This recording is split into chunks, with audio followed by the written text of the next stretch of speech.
एक लड़का पढ़ाई कर रहा था, साथ ही सरकारी टीचर बनने की तैयारी भी कर रहा था। उस लड़के की शादी हो जाती है, लेकिन शादी होने के बाद भी उसकी पढ़ाई में कोई कमी नहीं आई थी। वो लड़का सोच रहा था कि एक दिन मैं टीचर बन जाऊंगा और आगे चलकर मेरे परिवार की सारी गरीबी दूर कर दूंगा। उसके पिता जो खेती किसानी करते थे, गरीबी थी तो वो दूर हो जाएगी। लेकिन उसके साथ एक दिन ऐसा कुछ हो जाता है, उसने कभी सोचा ही नहीं था। आखिर उस लड़के के साथ क्या हुआ था, आप पूरी कहानी बताऊंगा, बस वीडियो में लास्ट तक बने रहो।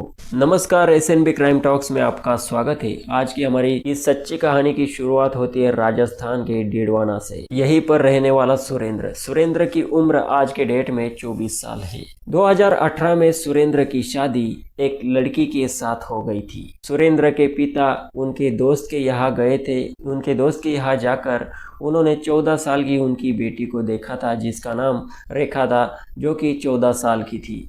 जैसे ही सुरेंद्र के पिता ने उस रेखा को देखा तो सोच लिया कि इस लड़की को मेरी बहू ज़रूर बनाऊंगा, सुरेंद्र से शादी ज़रूर करूंगा।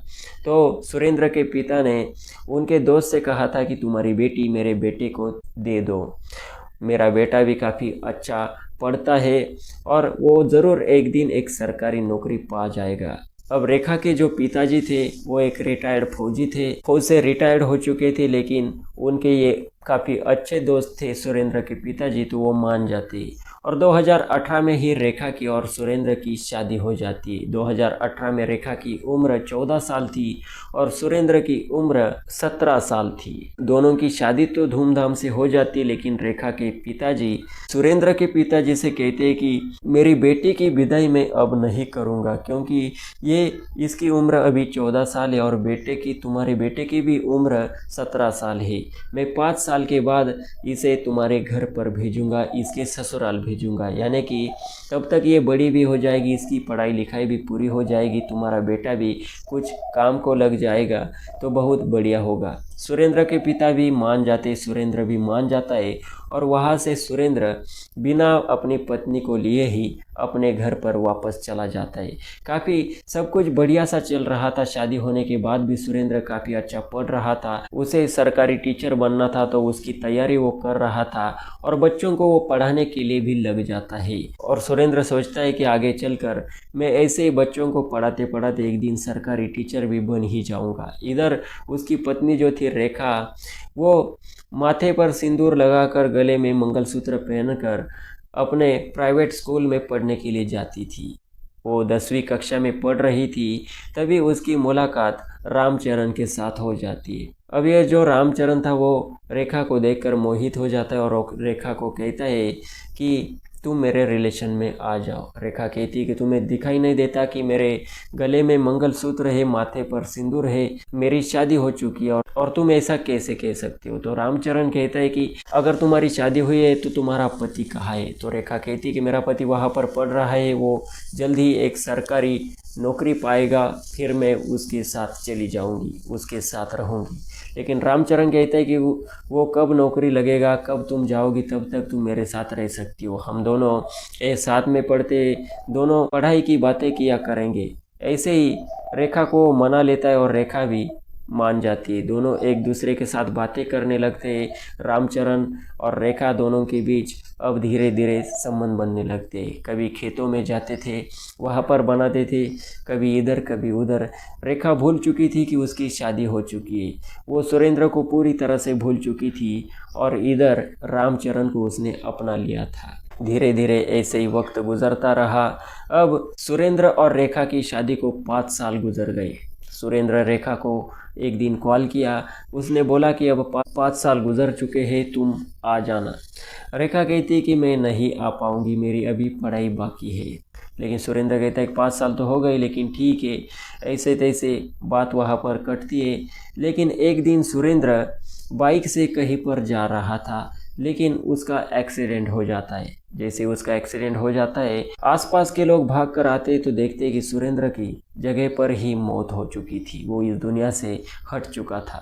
उसके बाद पुलिस टीम वहाँ पर आती है, पोस्टमार्टम कराया जाता है और फिर सुरेंद्र के घर वालों को बुलाया जाता है, उनसे पूछा जाता है कि सुरेंद्र क्या क्या करता था। तब तक पुलिस वालों ने सुरेंद्र का पोस्टमार्टम कराया था, तो दूसरे दिन सुरेंद्र का पोस्टमार्टम रिपोर्ट भी आ जाता है। लेकिन पोस्टमार्टम रिपोर्ट में सुरेंद्र का एक्सीडेंट होने से मृत्यु नहीं हुआ था, बल्कि उसके पेट पर और गले पर कई वार किए गए थे, इस वजह से उसकी मृत्यु हो गई थी। अब पुलिस निसंकोच में पड़ जाती है। पुलिस सोचती है कि ये एक्सीडेंट नहीं बल्कि ये हत्या है और इसकी किसी ने हत्या की है। पुलिस सुरेंद्र के घर वालों से पूछती है कि इसकी किसी से दुश्मनी थी, तो उसके घर वाले कहते थे कि बहुत ही सीधा सिंपल लड़का था, किसी के साथ कोई रंजिश नहीं थी, दुश्मनी नहीं थी, उसके साथ ऐसा कौन कर सकता है भला। लेकिन पुलिस अब सीसीटीवी खंगालना शुरू कर देती है और सीसीटीवी फुटेज में उन्हें एक बाइक सुरेंद्र के बाइक के साथ चलती हुई दिख जाती है। और उस बाइक की नंबर प्लेट को जब झूम किया जाता है तो पुलिस को पता चलता है कि ये चोरी की बाइक थी। ऐसे तैसे करके जीवन राम नाम का एक व्यक्ति को पुलिस उठा लेती है और उससे पूछताछ की जाती है। जीवन राम कहता है कि मैं अकेला नहीं, इसमें और 2 लोग हैं, मेरा एक दोस्त है। तब उसके एक दोस्त को वहाँ पर अरेस्ट किया जाता है, जिसका नाम रामचरण था। रामचरण का जब अच्छे से स्वागत किया जाता है तो वो अपनी पूरी कहानी बताता है। रामचरण कहता है कि भले ही सुरेंद्र की शादी रेखा के साथ 5 साल पहले ही हुई थी, लेकिन उसके बाद भी रेखा उसके साथ नहीं रहती थी, तो मेरा उससे प्यार हो गया और अब हम दोनों साथ में रहा करते थे। लेकिन जैसे ही 5 साल हो गए तो सुरेंद्र अब रेखा को कॉल करने लगा था और रेखा उसे वहाँ जाने के लिए मना कर रही थी। रेखा को सुरेंद्र नहीं बल्कि रामचरण पसंद था। रेखा के पिताजी भी रेखा को कहा करते थे कि हमने उन्हें जुबान दी है कि 5 साल बाद भेज देंगे, तो तुम्हें अब जाना चाहिए। लेकिन रेखा परेशान हो चुकी थी, उसे सुरेंद्र नहीं बल्कि रामचरण पसंद था। वो अपने पिता को बता भी नहीं सकती थी। इस वजह से रेखा सोचती है कि अगर सुरेंद्र को इस दुनिया से हटा दिया जाए तो मेरे पिताजी भी नहीं कहेंगे कि उधर जा।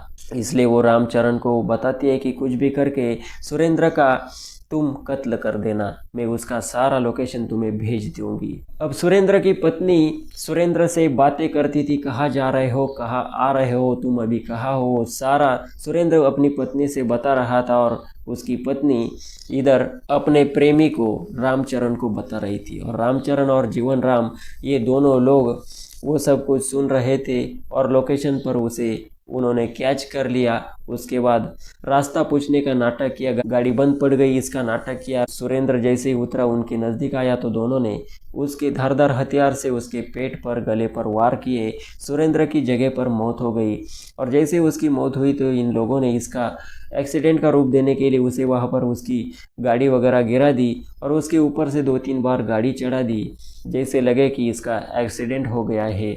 और उसके बाद वो वहाँ से फरार हो गए। अब जैसे रामचरण ने ये सारी बातें बताई तो पुलिस ने रेखा को भी गिरफ्तार कर लिया। अब रेखा, राजू राम और जीवन राम, इन तीनों को पुलिस ने गिरफ्तार कर लिया है और इन तीनों के विरुद्ध गंभीर धाराओं में मुकदमा दर्ज कर दिया है। दोस्तों आप लोग बताइए इन तीनों को कौन सी सज़ा मिलनी चाहिए, अपनी राय कमेंट सेक्शन में ज़रूर दें। इस वीडियो का मेरा उद्देश्य किसी की भावनाओं को ठेस पहुंचाना नहीं, बल्कि सच्ची घटनाएं आप तक पहुंचाना और आप लोगों को सजग करना, सावधान करना है। ऐसी घटनाएं हमारे समाज में घट रही है, इसलिए सावधान रहे, सतर्क रहे। वीडियो पसंद आई तो इसे लाइक करें और ऐसी इंटरेस्टिंग वीडियोज़ लगातार सुनते रहने के लिए चैनल को सब्सक्राइब कर लें। मिलते हैं अगले एपिसोड में। जय हिंद, धन्यवाद।